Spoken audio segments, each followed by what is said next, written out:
Vijana wengi katika sisi vijana tunaharibu nyakati zetu kwa mambo haya. Ilikuwa ni mtu aweke dhawabit, nidhamu.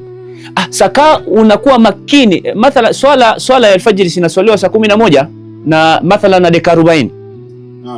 Lakini watu hawaamki. Ukija kwenye kombe la dunia hivi, kuna mechi zinachezwa saa 10 usiku. Watu wanaamka kabla ya nusu saa. Tatizo ni nini?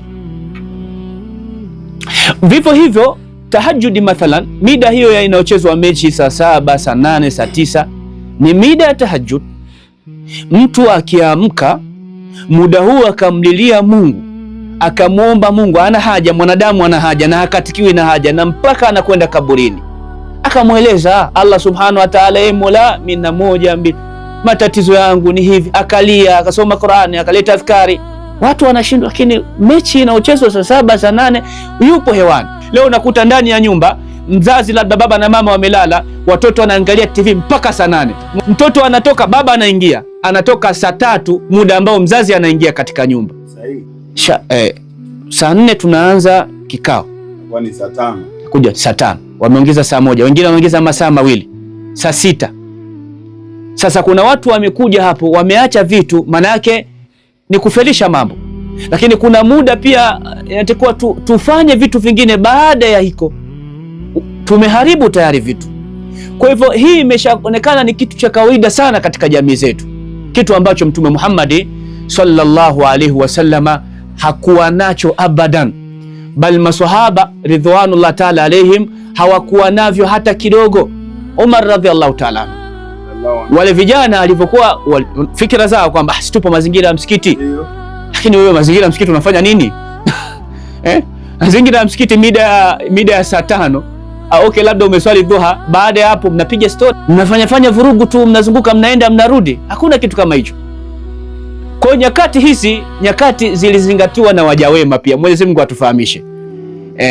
Wajawema walifanya nyakati ni sehemu za kuingiza, kuweka thawabu, kutanguliza kwa Allah subhanahu, kwa Mola wao. Lakini pia na dunia ikatengemaa katika maisha yao.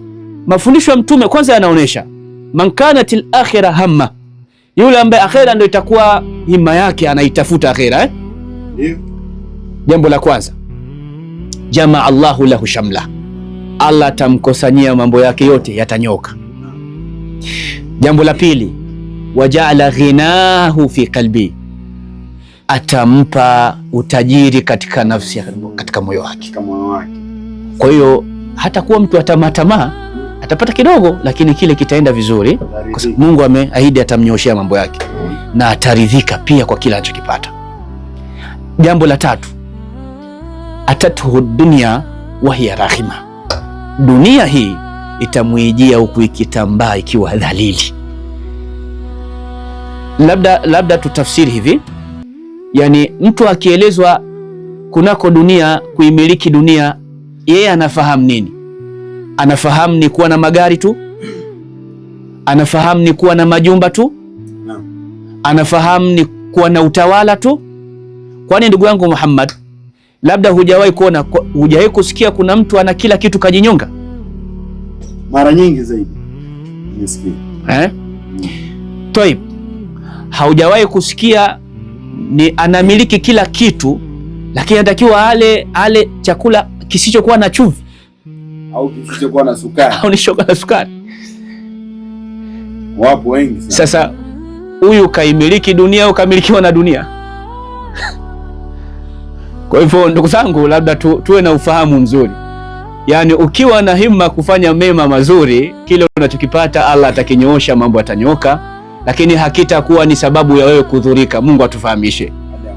Na pia mambo yote yataenda vizuri, kwamba utapatwa na haja kwa sababu ni mwanadamu na atakutahini Allah subhanahu wa ta'ala, lakini atakujalia njia ya kutokea ya pili. Mwenyezi Mungu atufahamishe. Huyu mwingine kapatwa na tatizo, ana kila kitu, lakini amenyimwa taufiki ya kupata njia ya pili. Ndio huyu anajinyonga, ndio huyu anawatuhumu watu ndio huyu hapati usingizi. Mwenyezi Mungu atufahamishe ndugu zangu. Kwa hivyo tutumie nyakati zetu vizuri, tumche Allah subhanahu wa ta'ala, tumkumbuke Allah subhanahu wa ta'ala. Kwa mwaka huu tuweke azma kwamba tutoke katika kundi la wale ambao wasiofaa, tuingie katika kundi la wajawema, nasi Allah kituchukua basi atuchukue katika kheri. Allah tupe umri mrefu na tutumie katika ya kheri, kuwa ni sehemu ya kusuluhika kupata swala wema na kheri katika jamii zetu, majumba yetu, taifa letu. Wassalamu